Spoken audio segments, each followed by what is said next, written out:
नमस्कार, DNP India में आपका स्वागत। मैं हूं आपके साथ राहुल चौधरी। बीजेपी ने उत्तर प्रदेश की 80 लोकसभा सीटों में से 51 सीटों पर उम्मीदवारों का ऐलान पहली सूची में कर दिया है। इनमें 44 जगह वर्तमान सांसदों पर ही फिर से दांव लगाया गया है।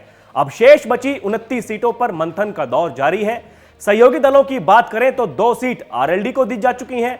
अनुप्रिया पटेल की अपना दल एस को पिछली बार की तरह 2 सीटें मिलने की संभावना है। राजभर के खाते में भी 1 सीट जा सकती है, जबकि खबरें हैं कि कई अहम सीटों पर विजयी प्रत्याशियों को भी बदला जा सकता है।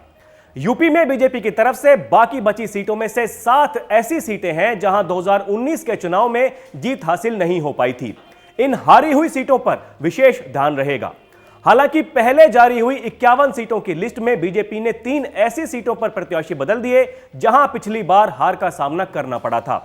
इनमें अमरोहा से कंवर सिंह तंवर, लालगंज से नीलम सोनकर और संभल से परमेश्वर लाल सैनी शामिल हैं। अभी बाकी चर्चा लिस्ट में रायबरेली, पीलीभीत और सुल्तानपुर जैसी प्रतिष्ठित सीटें भी शामिल हैं।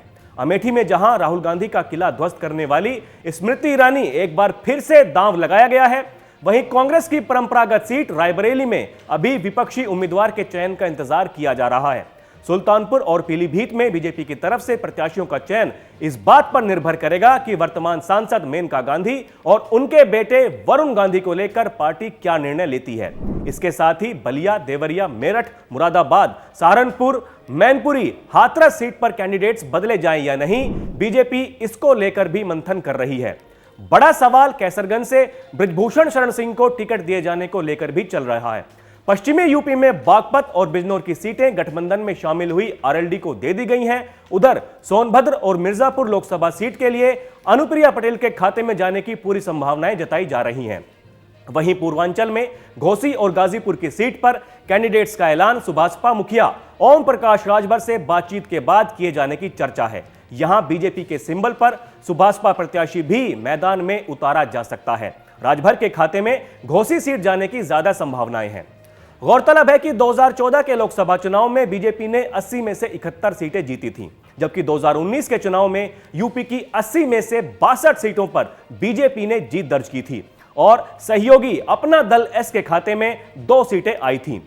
कांग्रेस के पास 1 सीट रायबरेली की आई थी, जबकि बसपा ने 10 सीटें और समाजवादी पार्टी ने 5 सीटों पर जीत हासिल करी थी। हालांकि बाद में हुए उपचुनाव में आजमगढ़ और रामपुर सीट पर बीजेपी ने जीत दर्ज करी थी। इस बार बीजेपी ने यूपी की 80 सीटें जीतने का लक्ष्य रखा है।